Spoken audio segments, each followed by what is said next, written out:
Hi, my name is Josh, and welcome to my YouTube channel. This is what we're going to do today. We're going to be working on this model over here. As you can see on the bottom right, it is by the amazing Elkana. It's an amazing illustration. I love it. I saw it yesterday on Instagram, and I thought this would really make a beautiful speed sculpt. I'd love to see it in 3D. So I'm going to go through how I set up my blender. So I usually just go straight into sculpting. So when you get to the splash screen, do not click off. Click on the sculpting workspace, which is great. It sets you up well. Then what I do is I go to the front orthographic view by pressing numpad 1. So you'll be in sculpt mode by default, and that'll be great. But I think for now I want to set up everything. Then after setting up everything, start getting into the nitty-gritties of sculpting. I mean, I really love the oval head shape on the model. So I'm just gonna add a cylinder to represent her neck, scale it down, scale it up on the Z-axis, and try to position it in place. So her head is a little bit tilted, but I think I'm going to get to that a little bit later in the sculpt. I just want to capture everything symmetrical first, and then come back to the tilt of the head. For bodies, usually I just add a cube, put the cursor at the origin with Shift S, cursor toward origin, then add my cube. But I hit G to move it down and then scale it up. So then what I do is I go into edit mode, and then I pop out this menu. So I'm using the right click select menu. So for me, I press W to pop out this menu. Yes, so this is my key map settings. And to get extra shading pie menus, this is what you need enable to get to be able to toggle X-ray on and off. Otherwise you'd have to go up here, which is too far for me. So by just hitting the Z key, choosing the down option, I get to toggle X-ray on and off just like that. Let me just open my preferences menu again, just so that we go through everything. I have tab for pie menu on drag, which is basically allowing me to pop in and out of these modes quickly when I press tab. Yeah, so let's continue. So as we set up, what I like to do, and the reason why we were popping into X-ray mode is so that I can select all of these points and delete them pressing the X key. I'm looking for a mirror modifier. We need the mirror modifier. So once we have that, I like to see the points there. Then I usually use the mirror modifier so that I don't have to kind of shape this up twice. And I enable chipping by selecting this option here, so that all the points in the middle just stay in the middle. So basically, just to get kind of a rough body shape, I'm going to try to do that. And I use a cube because it's easier to control when it comes to this kind of thing. I can just try to basically make the basic shape very quickly, very easy.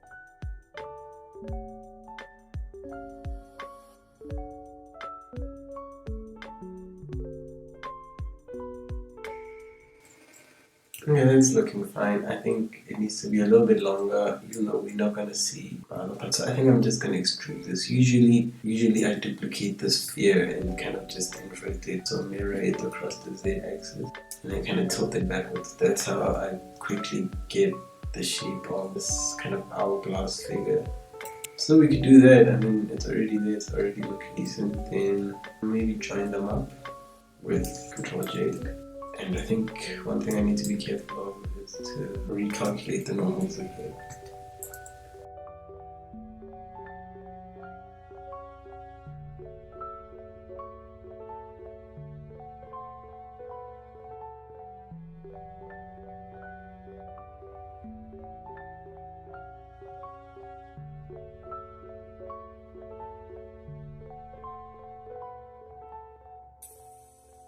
So she kind of has her shoulders a little bit pushed forward. Cute. Okay.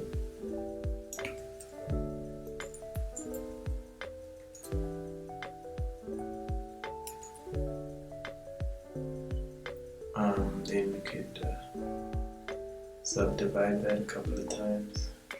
Yeah, I think 4 times is fine. I mean, the placements and kind of the proportions are not too important, so don't spend too much time on it because we're going to sculpt everything, and in sculpt mode we're gonna control how everything comes out. So we're just basically blocking out here at the moment. So I'm adding a cylinder for those arms. And I mean, I think the reason I chose this for a speed sculpt is that there's not a lot of intricate details on here, so we could get this done in a considerably low amount of time. I mean, it's always the assumption going into the sculpt, and then you go inside and then surprise, surprise, you run into issues. So I mean, I always expect to run into something that's gonna challenge me in every sculpt. So it's part of growing, part of learning. Yeah, so let's do that. So one cool trick that I learned from, I learned several tricks from the training on the Blender Cloud.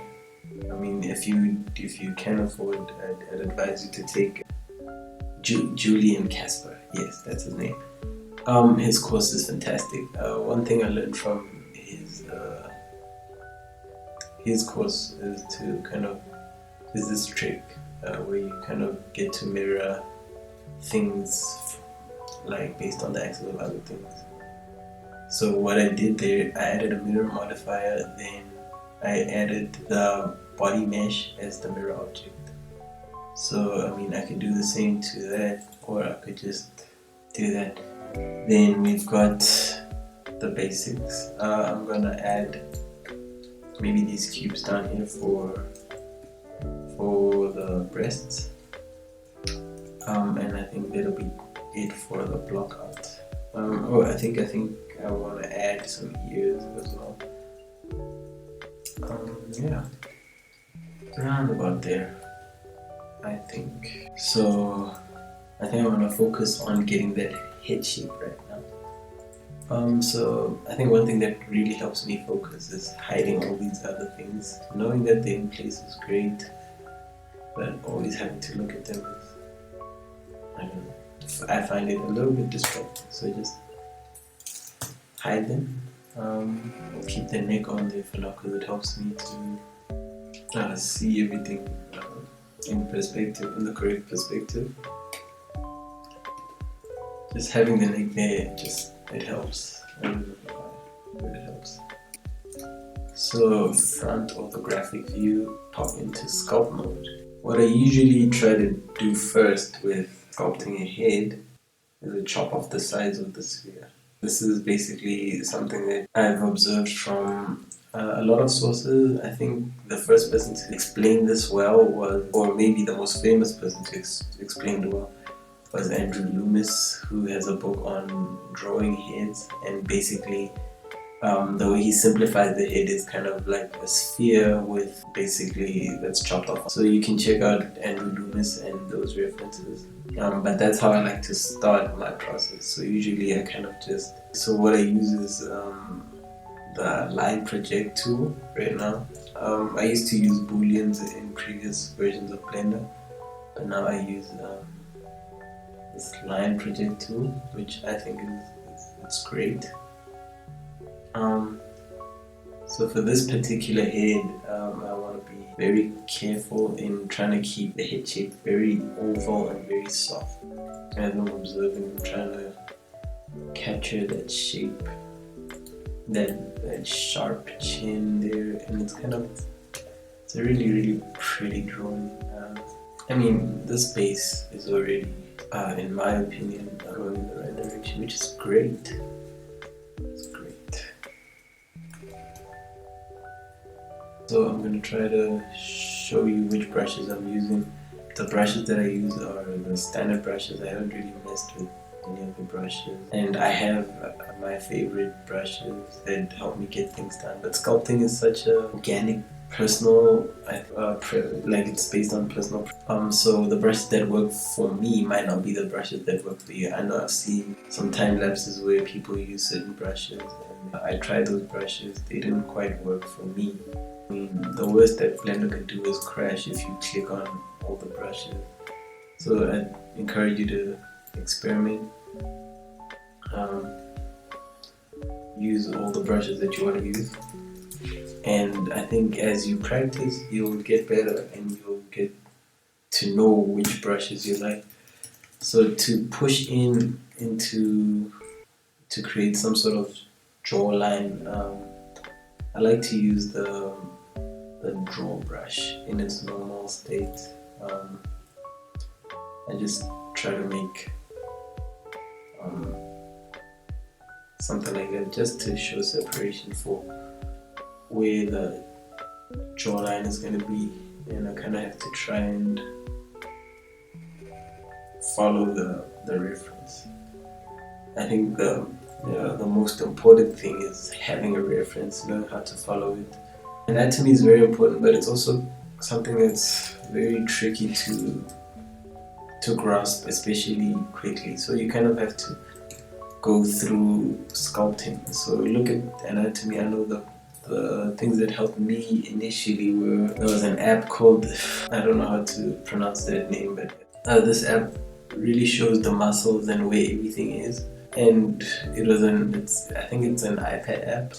So I used that for a bit, but then I felt kind of limited because it was a male figure that's being posed in there. So it doesn't really fully translate well to females, especially around the upper body part with the breast area and everything. It just seems too masculine, and I think a lot of the characters that are sculpting based on that came out very ripped.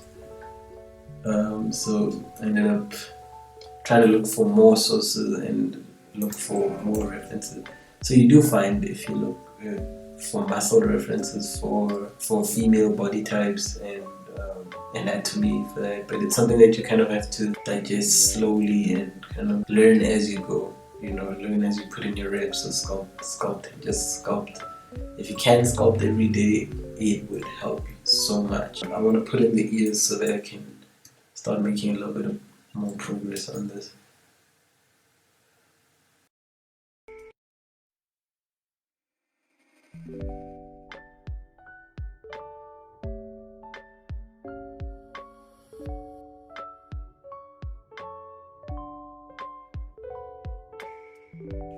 So one thing I do use a lot is the quick menu. I'll show you what my quick menu looks like. I've got origin setup, I've got lock camera to view, wireframe, but I also have my mirror, solidify, and my subdivision surface, bevel, and skin modifier. I use the skin modifier a lot, especially for jewelry, for hair. I really like the skin modifier. I think it's easy to control and it's very powerful. Yeah.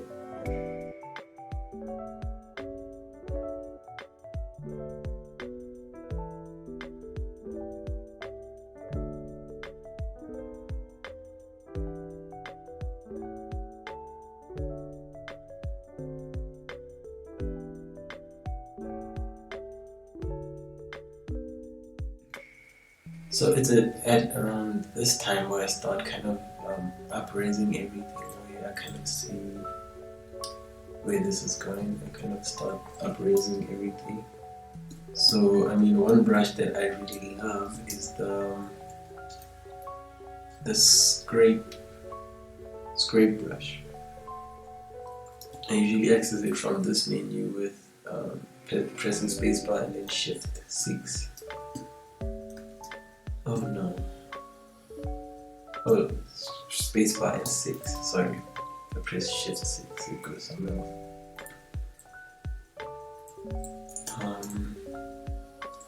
Yes, and what I like to do with this brush is to trim.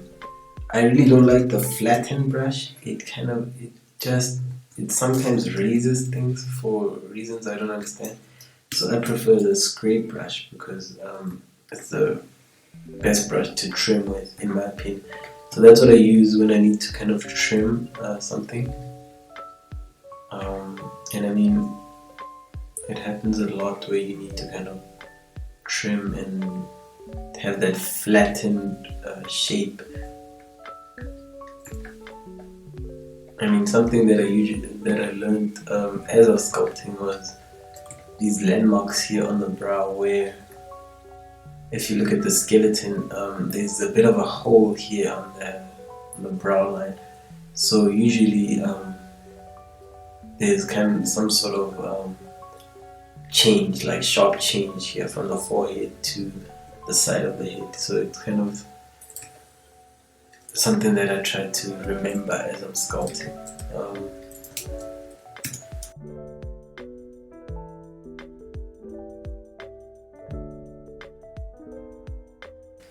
So this is the point where I'm going to do my first remesh. So Shift R and then just increase the detail. I think to run about there, not too much. Then Control R to remesh. I think I'm gonna save because my heart stopped there a little bit because I hadn't saved, and Blender could crash at any moment. So I've got a little bit more resolution, so we can start detailing. So I'm gonna do that. Then we'll chat in a bit. I'm gonna try to create the nose. I'm using the Sculpt brush.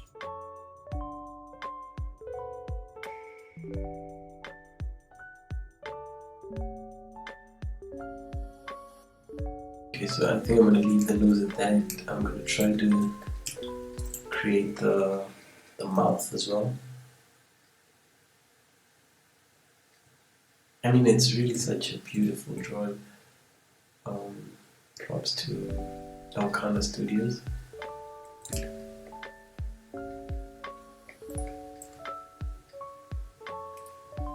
So this part is where it gets a little bit tricky.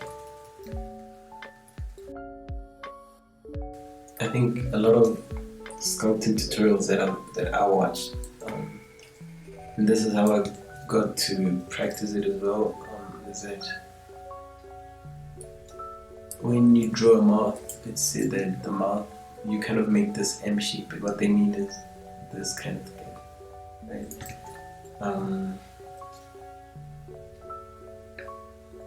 Yes, that kind of thing. So this M shape, and then you pull it out from there. Now I'm looking at the reference, and there's a slight smile on there. So at the edge of the lip, it does this, and it's a little bit open. So I mean, each sculpt has its own challenges. So I just have to find the right position for this one. And I think the nice thing about sculpting is for me, what I enjoy is how direct it is. And I know sculpting for a lot of people is not an option because they don't have Wacom tablets and they're working with a mouse. But I think even then, sculpting is quite valuable because once you understand how it works so well with everything else in Blender. I mean, I've recently been using it for almost everything. When I'm doing cloth simulations, I pop into sculpt mode to fix this. When I'm doing shape keys, I usually use my sculpting tools. And I mean, for shaky face changes, you don't really need a high-end tablet. You could do that with your mouse. So I'm gonna try to do this. I'm gonna try to fill up the lips first and kind of bring them out from there. I'm gonna try to do that and see. So I'm using the clay strips brush. It's another really great brush. Really great brush. I think it gives you a little bit more control. And round about when I add the lips is the time when I try to kind of check the side profile for the character. So what I'm looking for, and I'll show you. Okay. So what I'm looking for is this. So I don't remember where I heard it from, but the face in the side profile kind of has like a staircase kind of thing going on. So what you want to do is actually have this top lip kind of protrude a little bit more than the bottom lip, and then you kind of have a bit of a staircase situation there. So that's what I'd normally be looking at or looking for around about at this point in the sculpt. And just try to bring out a nice shape from the lips.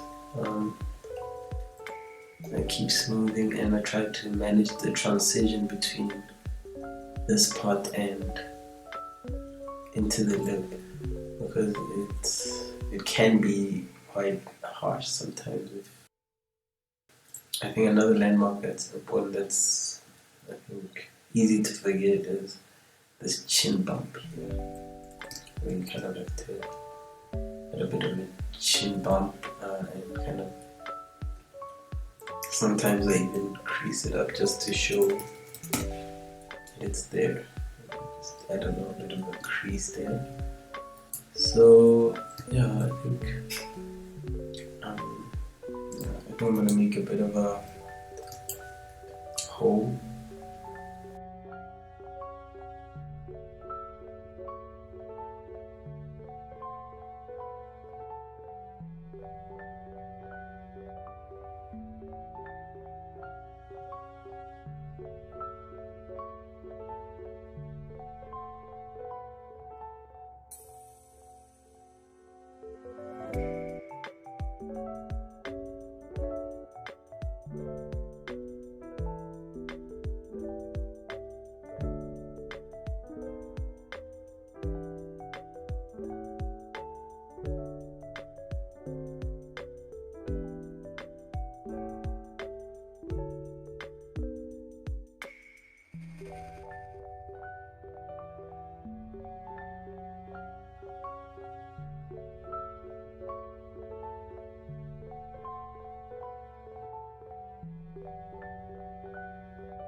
Okay.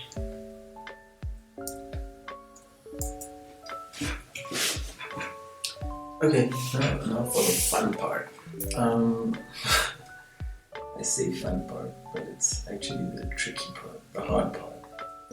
I'm gonna try to do the eyes. The eyes and the brows. I mean, we're already here. Let's just go. So, how I approach the eyes is I usually add a sphere, push it outwards, rotate it across the x-axis 90 degrees, so that this part is facing forward. So it spawns like this, or generates like this, then you can rotate it 90 degrees. And then I think scale it to size.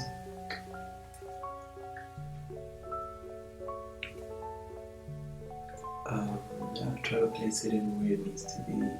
So in this case, I feel like this nose needs to move lower. So I'm just going to quickly try and do that. So I think the general idea with eyes is that the eyelids kind of open and like they wrap around the eyeball. So that's why we use this technique where we kind of duplicate the sphere that we put in place for the eye. Just scale it up just a little bit. Then we need 2 of these because I'm gonna cut them in half so that they open up. So I'm gonna duplicate that as well. But then we can come in here. We actually have to first make sure that all of them, I'm going to move them to a collection now. Have to make sure that all of them are, the rotation and scale is applied. I'm very careful with applying location because sometimes I need the origins of the eyes to remain where they are because they control how these eyes rotate. So usually just rotation and scale, sometimes location when the origin point is not that important. So I think they could move a little bit into the eyes, into the head a little bit. Okay, so now we've got everything. I'm going to use modifier, mirror modifier, select the head, then Control L, then all modifiers. So then all 3 objects are going to use the same, or they're going to copy each other's modifiers. Go into sculpt mode, line project tool, just chop. Then you have your half sphere there, and go into the other one, line project tool, just chop. So try to have that meet up the top eyelid. Oh no, I think I chopped the wrong side. I need to be careful. So yeah, just chop. Now we have some lazy eyes there. Yeah, basically, and that helps because you can now go in and kind of move your eyeballs to the shape that you need them to be. I like how she has very huge, I say very huge, but significantly big eyeballs in the sketch, and they look lovely.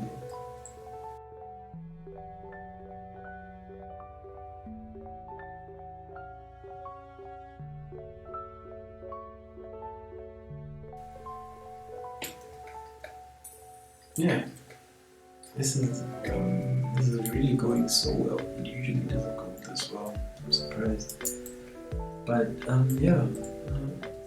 really am happy with the way that came out. So in the bottom one, usually doesn't stick out that much. So I just try to join it to this one. Just try to join it up as close as I can to this one. If I need to make that teardrop thing, you can do that. And I used to struggle with eyelids. I got this trick from, again, the Blender Cloud tutorial. It helped me out a lot. So check it out. You don't know what you might get there.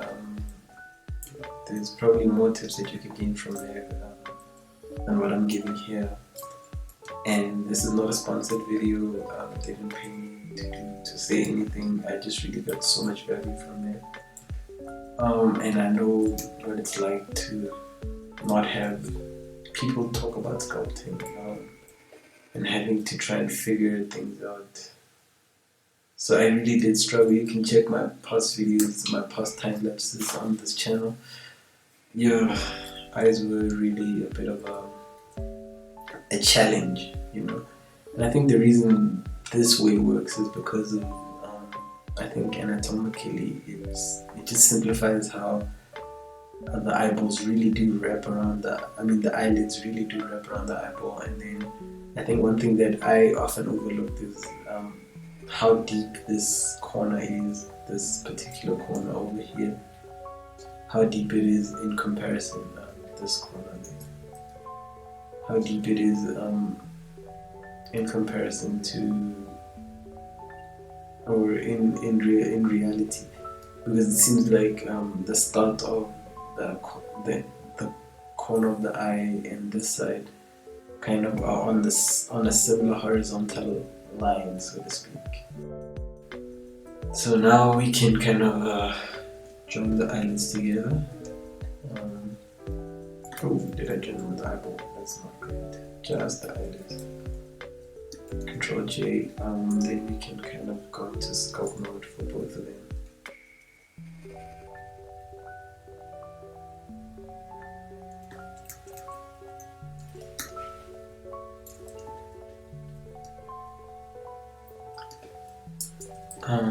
Yeah, then join them to the head. Oh, yeah, I think it's better than to apply visual geometry to mesh. I got this menu with Control A, Command A, visual geometry to mesh. Applies all the mirror modifiers. Then we can kind of join them together with no real issues. Okay, this is where things start coming together. We start remeshing this. Then we can see what's coming up. So, yeah, to try to smooth this situation out.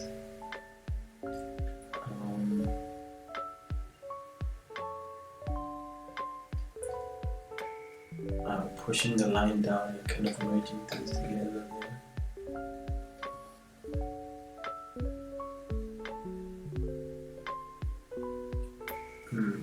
But we need the crease. There's a bit of a crease there that we still need. And overall,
Okay, I'm gonna leave it there.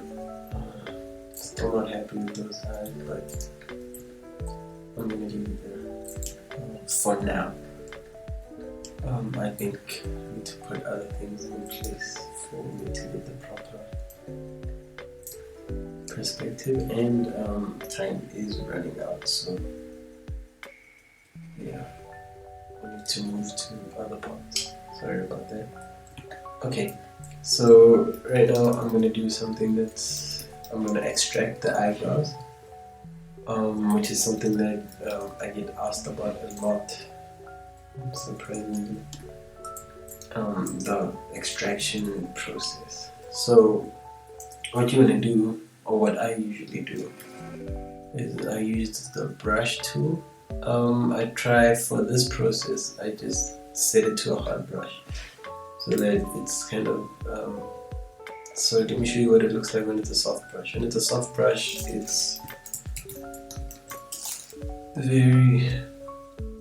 got soft edges basically. And the reason I want the hard brush is so that I can be very precise with the shape of the eyebrow.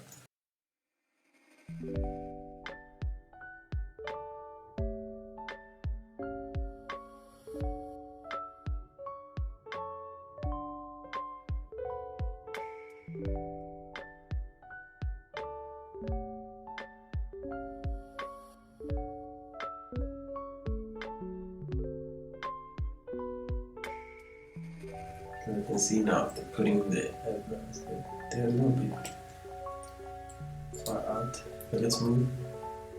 So what I do is I go to mask extract, this option. Then I just pretty much click OK. I never really check the settings there. Maybe I should have, because it looks pretty small. But what it does is basically put a solidify modifier on the mask, and it makes a new object. So there, that's where we get our eyebrows. That's a little bit much, just there. And just to smooth it out, put a subdivision surface on there. You can apply visual geometry to mesh, and kind of take it back to sculpt mode, smoothen the edges a little bit.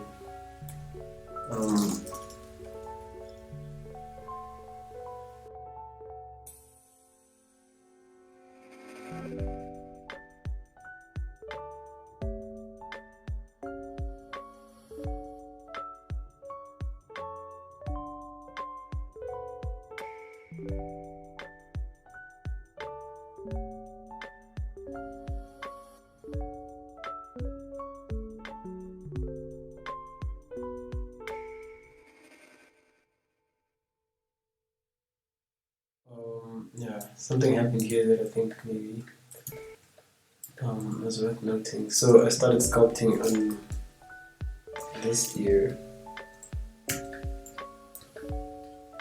I started pushing it around and then realized I hadn't turned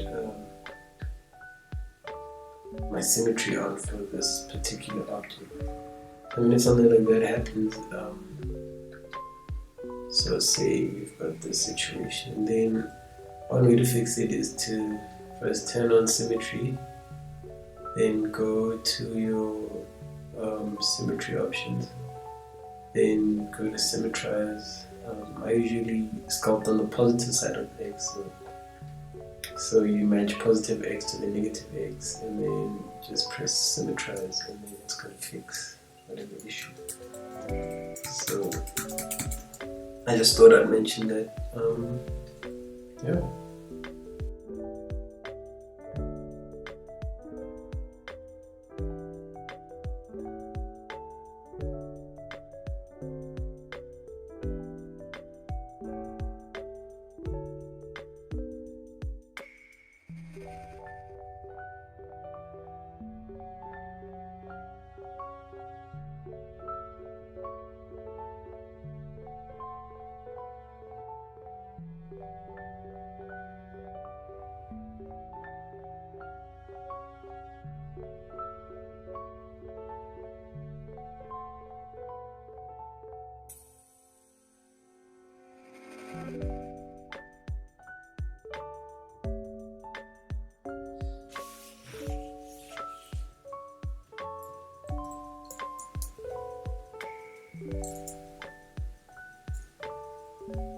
Same technique. I just need to make sure of one thing. So what I did there, I pressed / key just to isolate the mesh, just to make sure that the eyebrows weren't still masked. Because if I extract that, then it's going to extract both the eyebrows and the hair, which would not be desirable, to say the least. Yes. Okay. So same process, mask, extract. And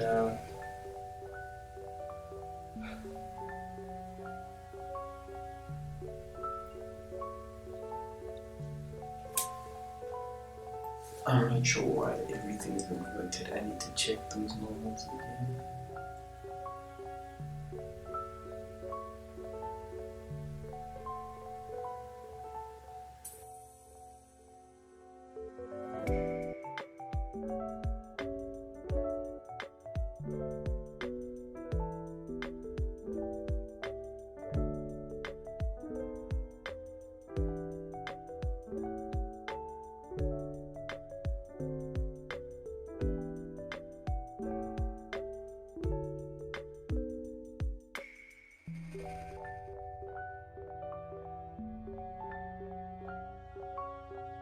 I think I'm gonna stop here on the face and the head. I think I need to start getting to the other parts of the body, which can be tricky as well. Yeah, I'm gonna press Alt-H to unhide the rest of the body. Then I want to change the proportions to an Instagram proportion. So I think usually it's 1350 by 1080. Oh, it's 1080 by 1350. 1080. 1350. There we go. And try to match what we have in the reference there.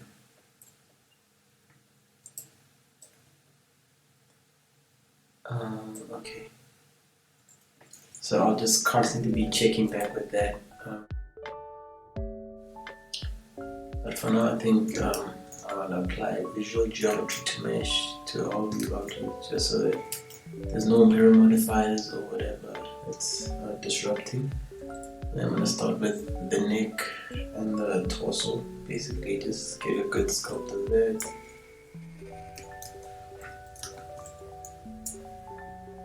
I have to join them together first. Apply rotation and scale. Then remesh. Okay, it's a little bit too quick. Oh, yeah. Remesh. So let's get into it. So I think I'm actually gonna join the shoulders. They're not doing great.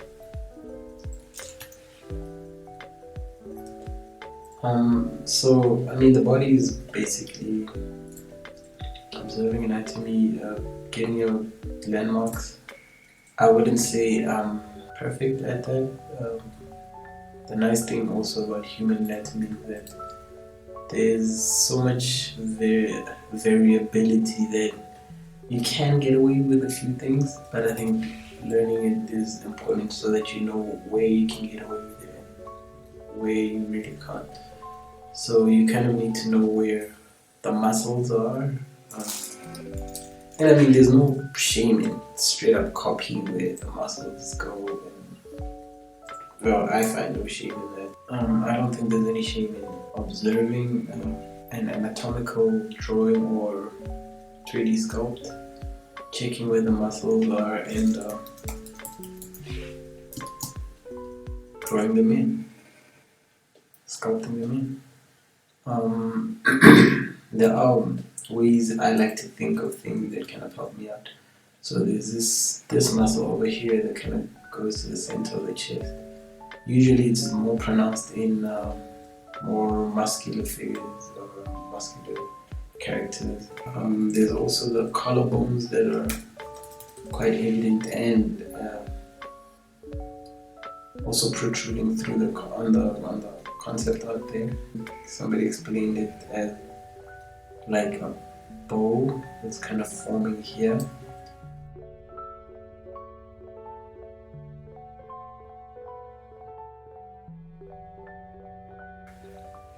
Then we have the breasts. The way I like to think of them is there's teardrops that are kind of hanging from the neck.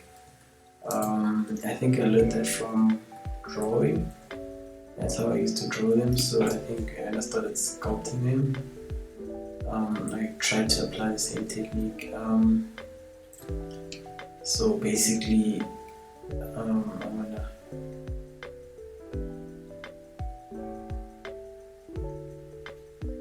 something like that. I'll try to do something like that. That's how I think about them. And then just reference. I think I generally try to look at reference when I'm doing these.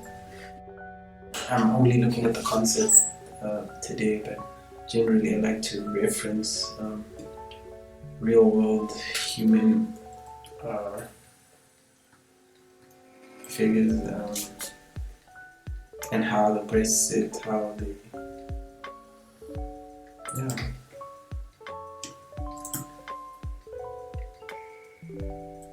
So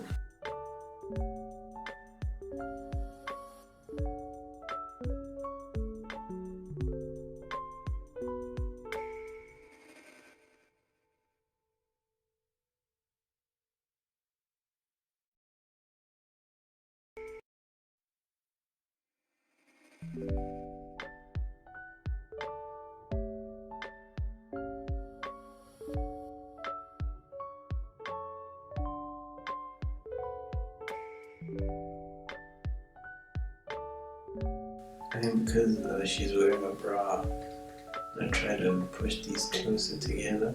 And there's this thing where the breasts kind of point diagonally outwards.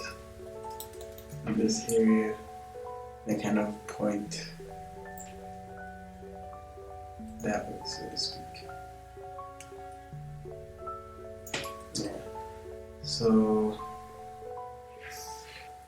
I try to remember that as well, and just giving them general weight, so the lower parts kind of being fuller than the upper part.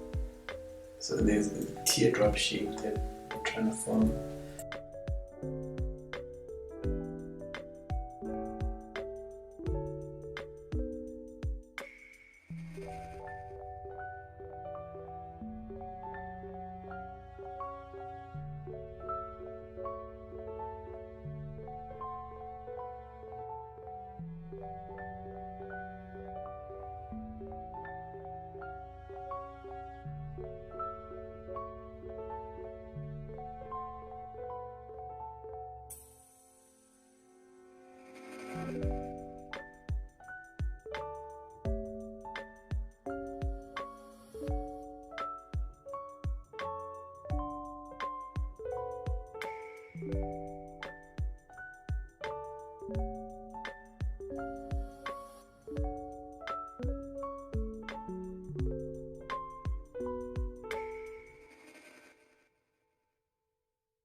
Okay, so what I did there, I made a face edge from the mask. When you hover over, let me just do it again.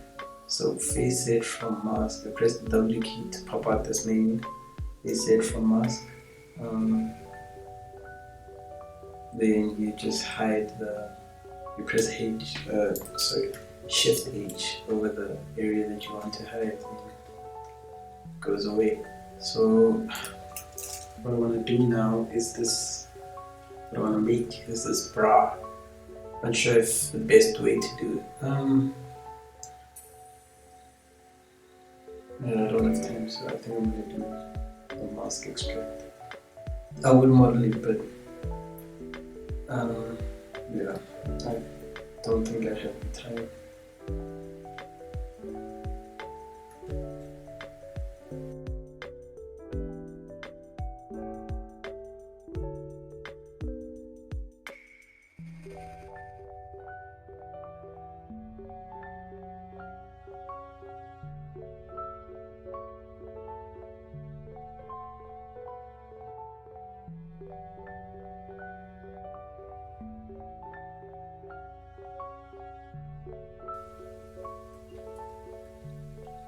Okay, so I'm gonna try to cheat this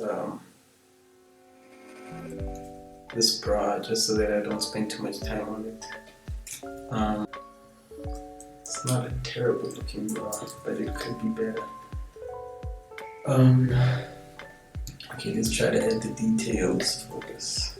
So what I'm gonna do, I'm gonna add plain.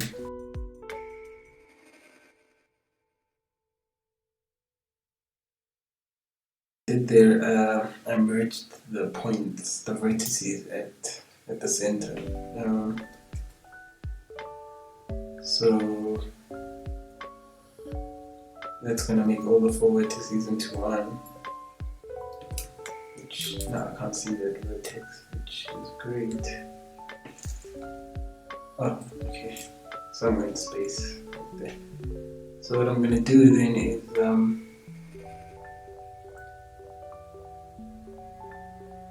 snap the vertex to the nearest face.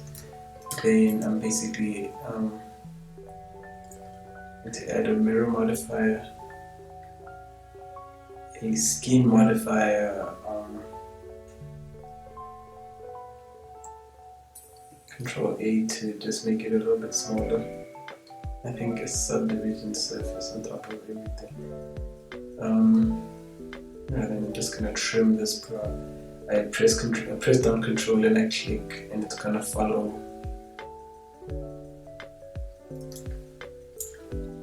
Well, it's gonna extrude to the point where I click.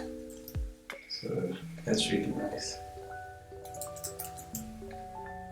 So I'm just holding down Control and kind of clicking. So you kind of have to be careful here.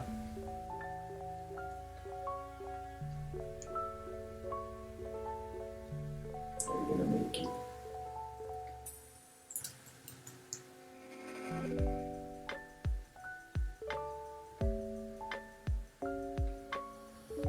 I really love this skin modifier. It's really handy. So I just activated the clipping tool. So now I'm gonna select everything by pressing A, all the points, even though I know it doesn't show right now. Maybe I could actually join them up here as well. Let's see. Okay, joined up. Excellent. Okay. Maybe I could smooth the vertices first. And then I think one thing that I like to do, especially in situations where you need it to be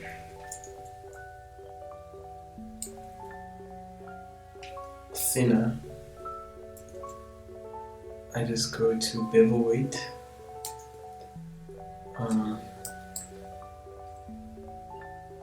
And then one of the axes, depending on what I need, I just increase or decrease so we can have a thin line like that, which is great. I think that looks great.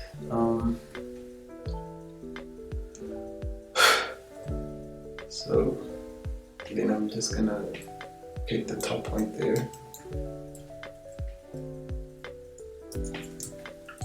I'm gonna keep this mirrored. I know the reference is different.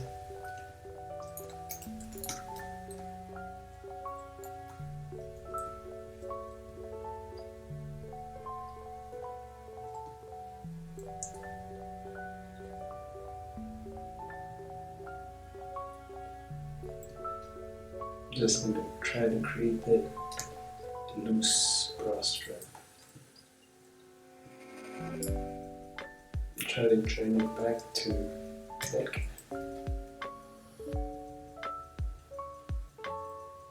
I mean, it doesn't look great at the moment, but I think once we turn off the snapping, then we can fix it.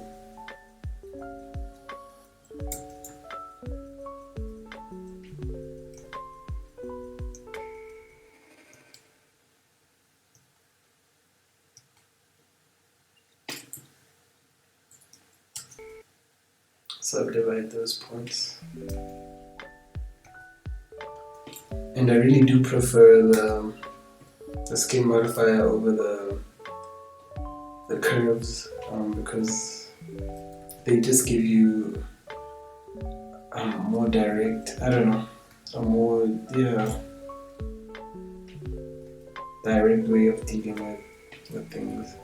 Yes, curves have their place and you can't really I wouldn't say they're useless, but when I need control, sometimes you move this thing and then the other thing just bends totally out of control, and you just spend all this time fixing issues.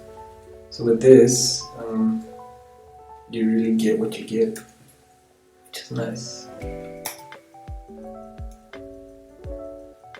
And when I need it to be smoother, I just select the vertices that I need and kind of run the smooth vertices. Okay, so I think maybe we could have it a little bit taller.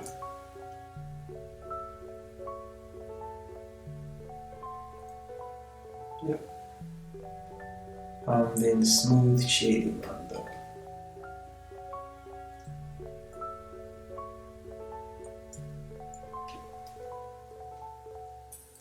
and the last piece I want to add is I have to finish sculpting the hair, tilt the head, and kind of light it up.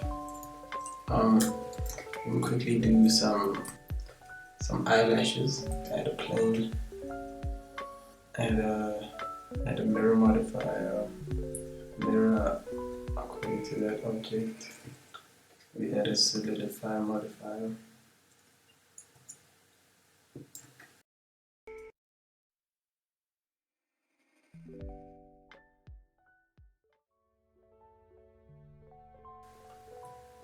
So to make sure everything that kind of is supposed to move with the head doesn't get messed up while we tilt the head, I'm quickly parenting everything to the head, basically.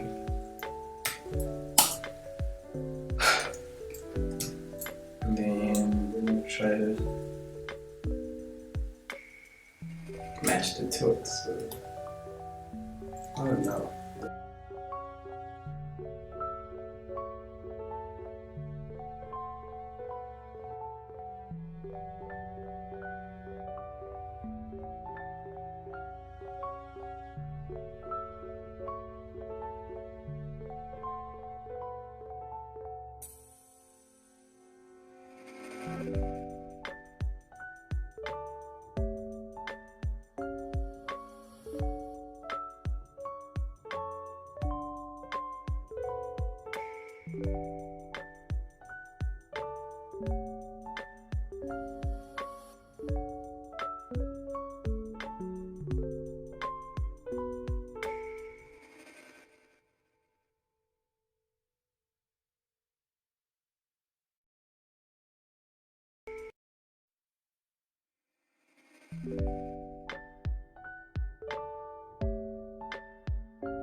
That's it. So yeah, everything else is just finer details, the earrings, details on the bra, but I think I'm pretty happy with the way it came out. Thank you for watching, and I hope it helped.